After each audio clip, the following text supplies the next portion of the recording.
سعد بن معاذ رضی اللہ تعالیٰ عنہ کی وفات کی خبر سن کر اللہ کا عرش بھی جھوم اٹھا، اور اللہ نے اپنے فرشتوں کو بھیجا سعد کا جنازہ پڑھنے کے لیے۔ اللہ کے لیے لوگوں کو معاف کیا،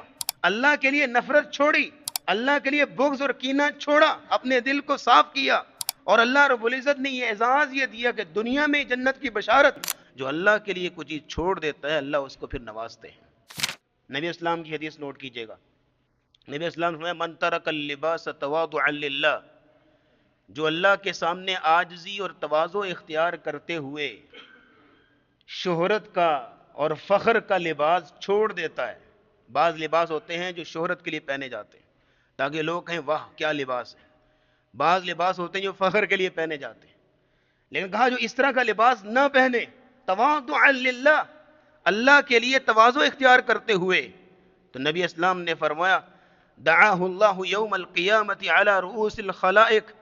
اللہ قیامت کے دن پوری انسانیت کے سامنے اس کو آواز دے گا اور اس کو بلائے گا لوگوں کے سامنے،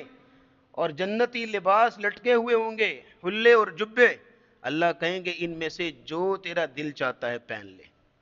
یہ اعزاز پوری دنیا کے سامنے اس کو ملے گا، کیوں؟ کیونکہ دنیا میں اس نے اللہ کے لیے اس طرح کے لباس نہیں پہنے تھے جو فخر والے ہوں اور شہرت والے ہوں۔ یہ اللہ رب العزت اعزاز دیتے ہیں۔ ایک اور حدیث نبی اسلام نے فرمایا من ہم بسیئۃ فلم یعملها، جس شخص نے کسی برائی کا ارادہ کیا اور برائی ترک کر دی، نہیں کی اللہ سے ڈرتے ہوئے، کتبہ اللہ لہ حسنۃ کاملہ، اللہ رب العزت اس کے نامہ اعمال میں پوری نیکی کا اجر لکھتے ہیں۔ حالانکہ ارادہ برائی کا کیا، اللہ سے ڈرتے ہوئے برائی چھوڑ دی، اجر نیکی کا ملتا ہے۔ یہ اللہ کا وعدہ ہے، اور اس طرح کے وعدے اللہ رب العزت اپنے بندوں سے پورے کرتا ہے۔ بس آپ نے یہ آیت اور یہ حدیث سامنے رکھنی، وَمَن يَتَّقِ اللَّهَ يَجْعَل لَّهُ مَخْرَجًا وَيَرْزُقْهُ مِنْ حَيْثُ لَا يَحْتَسِبُ، اللہ اس کو وہ کچھ عطا کرے گا جو آج اس کو گمان بھی نہیں تھا، اور جو اللہ کے لیے کوئی چیز چھوڑ دے پھر اللہ اس کو نوازتا ہے اور بہتر چیز عطا کرتا ہے۔ سعد بن معاذ رضی اللہ تعالیٰ عنہ کا قصہ تو آپ نے سنا ہوا کہ رسول اکرم صلی اللہ تعالیٰ علیہ وسلم کی مجلس میں تشریف لائے، دائیں ہاتھ میں انہوں نے اپنی کھونٹی پکڑی ہوئی اور بائیں ہاتھ میں جوتی پکڑی ہوئی، تقطر لحیتہ ماء،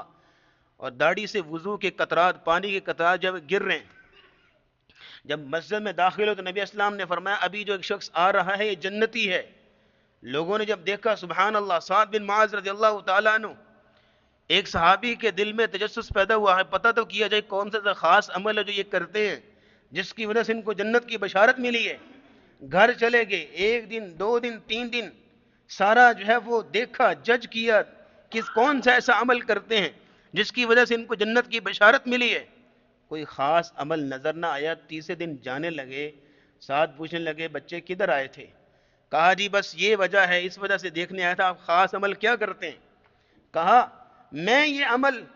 جو رسول اللہ نے سکھایا وہی کرتے جو تم کرتے ہو، لیکن ایک بات نوٹ کر لو، وہ یہ ہے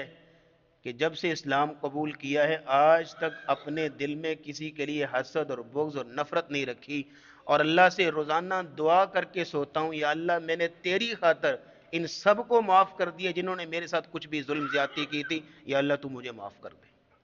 اللہ کے لیے لوگوں کو معاف کیا، اللہ کے لیے نفرت چھوڑی، اللہ کے لیے بغض اور کینہ چھوڑا، اپنے دل کو صاف کیا، اور اللہ رب العزت نے یہ اعزاز یہ دیا کہ دنیا میں جنت کی بشارت۔